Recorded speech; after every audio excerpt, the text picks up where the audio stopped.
Now, here's Scott and Drew. And just like that, we say welcome into another brand new live edition of Talking Ball on 97.7 ESPN The Zone with Scott Theisen. And yet again, no Drew DeArmond. I promise he is on the mend, and his return is very close. Drew DeArmond will be back in that chair very soon, I promise. But for right now, you're stuck with myself and Chad Gwathney for another 2 hours of fun.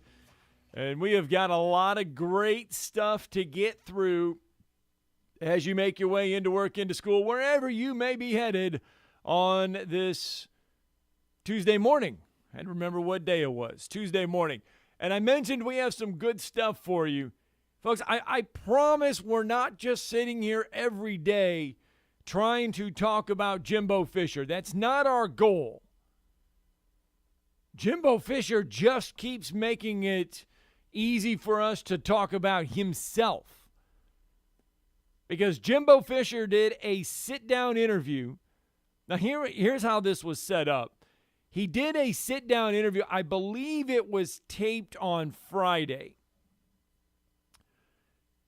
And then this news station in San Antonio held it because they were going to talk about it on Sunday. So I believe they taped it on Friday. They played it on Sunday. Then yesterday it started making its rounds. And it's about a 5-minute conversation. And we're going to play it for you because it's humorous.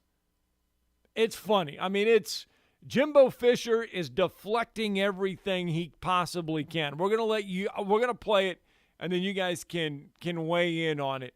Jimbo Fisher just won't let things go. He will not let things go.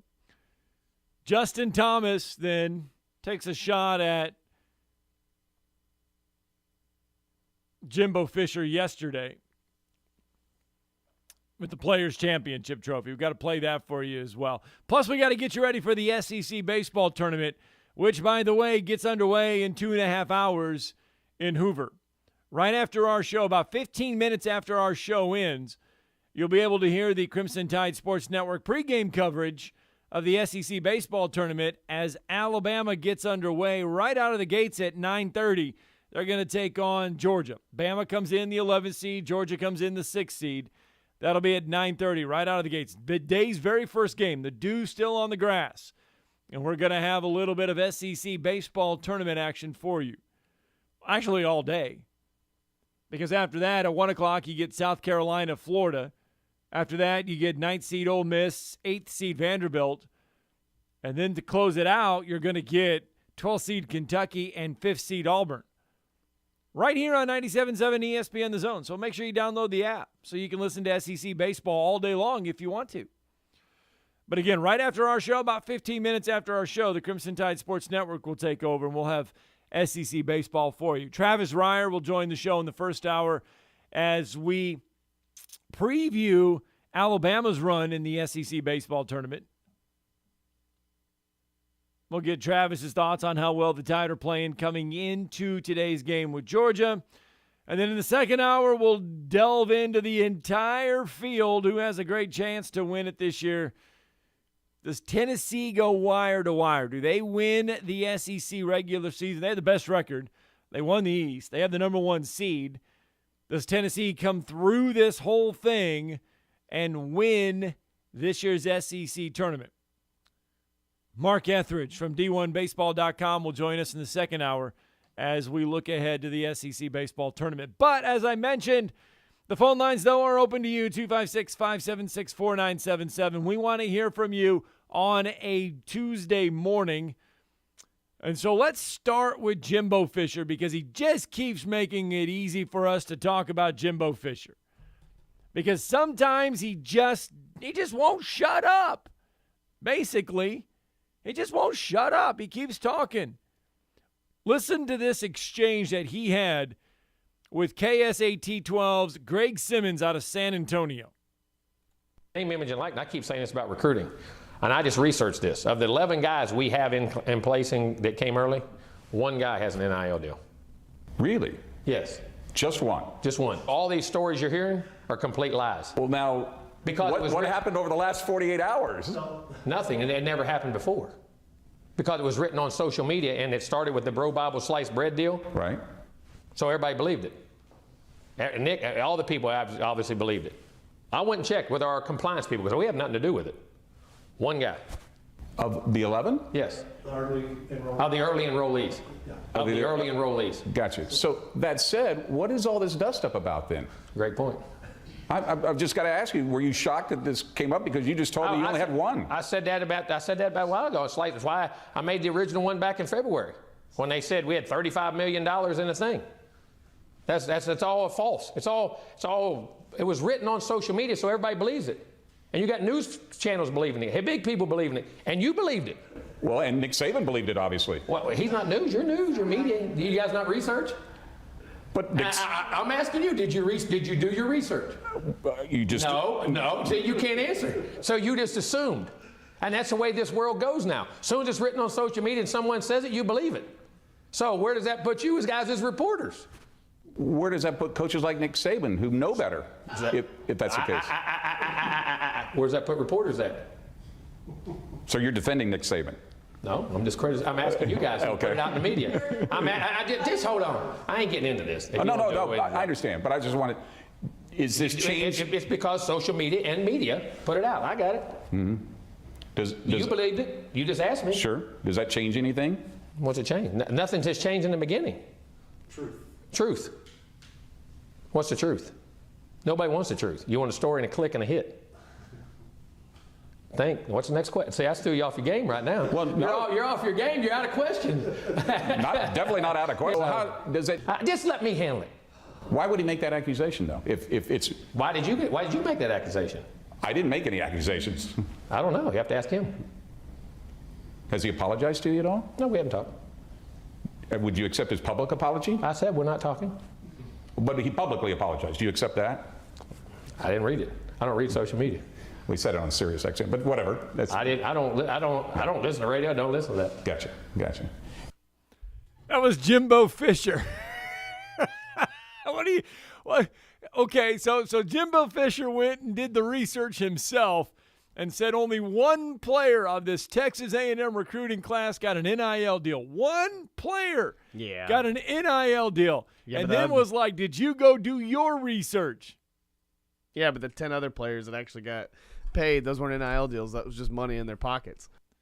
Oh. But I just love him getting like worked up, and I love him freaking out. And it's just like if you have something to hide, you wouldn't act like that. Like I don't know how many times that was great. I thought that was the person great. that he was telling stop. Yeah, that had to have been the sports information director from Texas A&M, who I guarantee told this reporter that you are not, don't bring up this, don't talk about this, don't talk about that. And Jimbo's just telling her to stop. I've got this. Yeah. I'm going to handle this myself, basically. And I mean, man. See, like most of the time I cringe when, media try to ask like really stupid questions or just like questions that they have no idea what they're even asking the coach. But this right here was great. I mean, he did nothing wrong. He just defended himself, and that's why I like some of the media guys that will be able to defend themselves on coaches like this, especially morons like Jimbo Fisher. I mean, because I would have loved to have been in that. I would have loved to have been a fly in the room and watch his reaction and everything like that. I mean, I could watch it, but I would love to be in person to see him sweating and just to see him refuting everything that he's trying to say. All right, Arizona Jay with us out of the gates. Good morning, sir. Oh, man, it's a high-level morning, Scott. High level. Did you do your research? Man, you know what? I think I did some research. I watched Reading Rainbow and everything, so that's where I got all my information from. You know what I mean? I might be informed. I don't know. I might not be informed. But I heard that yesterday. The first thing I thought was it was that old Dave Chappelle shit. It's like cocaine is a hell of a drug.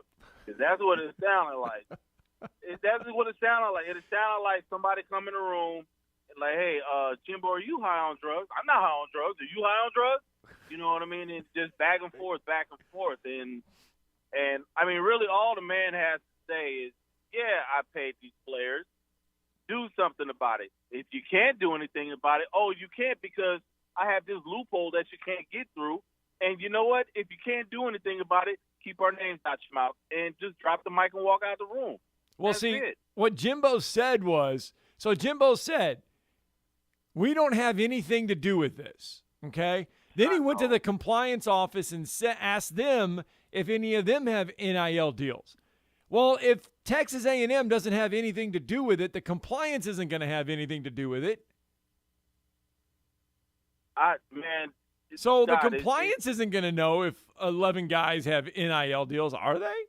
I don't know. I don't think so. And if you're the coach, how did you just now research that one guy out of all the 11 had an NIL deal? That doesn't make any sense to me. Nick Saban he knew exact 25 players that got NIL deals the year before. So don't sit there and tell me that Jimbo Fisher's just now realizing this.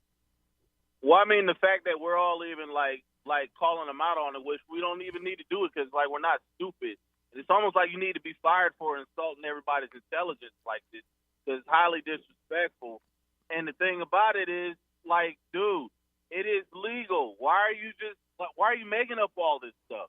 That's the thing. This all would go away if he would just kind of not keep saying anything, but he keeps adding the fuel to the fire. That's what I'm saying. Who's around him? He's got to have somebody to be able to tell him, yo, did you get the memo? This is legal. It's like I even tweeted it. It's like as if all drugs in the United States were legalized, and he's the one dope dealer still peeking out his window, looking through the blinds, calling up the hitman, trying to call out hits on snitches that don't even exist. You know what I mean? Stuff like that, and he's still paranoid. I mean, he sounds paranoid like somebody on dope. That's basically what it is. He sounds paranoid like somebody on dope. He does. I'll agree. He does. Say what? He does sound paranoid. He sound paranoid. I mean, he sounds like somebody on methamphetamines that think there's shadow people on top of his roof, in his air vent, he's spinning around on the fan, and he's calling his mom hey, did you hear it? That's what he sounds like. And you know what? I hate to make fun of him because it sounds sad. That's why I'm like, whoever his publicists are, whoever his handlers are, they need to be fired because you have a publicist because they're strong enough to tell you to shut up, sit down, or they'll tell you say this, or I am quitting because you're making me look like a fool. Well, I think Jimbo had enough at that point. I think when she was trying to tell him not to keep talking about it, and basically he was like, I've got this. I'm going to handle this myself. And you should see, his eyes were kind of like, wait a minute, maybe I should, maybe I shouldn't, but he ended up doing it himself. So I don't know, man. He was just sweating so much he looked all greasy when I finally saw the video. Yep. And he just looked greasy. Like I said, it just didn't look good. I was even like, somebody needs to call this man's wife or something. Or he's got it. It's almost like he does this. He probably does this. Everybody's coached with probably knows it's the bottom. They're probably all talking to each other like, damn, Jimbo's doing that thing again. But everybody gets to see it now. Hey. All right, bud. Thanks for the phone call. All right. Arizona Jay. All right, let's go out to let's stay on the Neighbors Wealth Management Hotline. Jeff from the Borough with us on a Tuesday. Good morning, sir. How's it going, Scott? Doing good. I just want to say I know y'all probably didn't see this yesterday. You see Dwayne Haskins deal. I did not. Yeah, I saw it. Let me tell you what happened. Yeah, I saw it. He was drunk when he was across that street. He went to dinner with a friend night before he died. Went to a club, drunk real heavy, got in a fight with his friend, and they separated. And his blood alcohol level was 0.20. Legal limit was 0.08 in Florida. So he was basically drunk when he walked across the middle of the street. And they said they said he should have been in the roadway, and the guy that hit him basically won't be charged. The dump truck, and the other guy was trying to swerve to miss him a car, and the car hit him too on the side or something. Hit him. So we know Jimbo Fisher and Saban's the deal. Nobody cares. Okay, y'all shouldn't be talking about this, but we understand that problem. Y'all have a good day. Thanks. Yeah, I did not see the Dwayne Yeah, Haskins. it was. I saw that later in the afternoon yesterday. Came up on my phone, and yeah, it's just a sad experience for him, or just for his family and everything. It is really just terrible because you really wanted to give him the benefit of the doubt of like, well, maybe he was going through something. Maybe he. It could have been football related, maybe, who knows? But you never know what's going on in someone's life, and you never want to see somebody go out like that, or just pass away. And for him to be way over the limit, it kind of made sense. Crossing the road, in heavy traffic and stuff like that. So, it's just sad to see. And yeah, I mean. Of course, we're going to talk about Jimbo and Nick Saban because that's what people want to talk about right now. And we didn't really know everything until the Dwayne Haskins thing has to come all out. And so, yeah. Well, the other big story that we have this morning is, could the SEC stage its own college football playoff? Now, the spring meetings are coming up here in Destin real fast. And there's several things on the table. Obviously, the scheduling format for the SEC is something that is going to be on a lot of people's minds on the forefront because Texas and Oklahoma will join the league here very soon. They're set to join in 2025. They will be in the league. So we've got to come up with a scheduling format. What are we going to do when those two teams come into the league? And Greg Sankey obviously still upset of the way the college football playoff meetings went with the expansion and everything like that. Not throughout the idea, but said that one of the things on the table was that the SEC could have its own tournament. And what it would be is, this is crazy, would be that the SEC would stage its own 4-team playoff or 8-team playoff, creating and running and profiting from its own intra-SEC postseason. The most obvious model would be an 8-team playoff, but others would be discussed. So instead of having like just the SEC championship game, you would have your own intra-league playoff system where the winner of the SEC playoffs would go on to be in either the college football playoff, or you would face the winner of said Big Ten or the Alliance if they would want to combine with the Big Ten and the Pac-12 because they have the Alliance. It's an interesting situation that is thrown out there. He stressed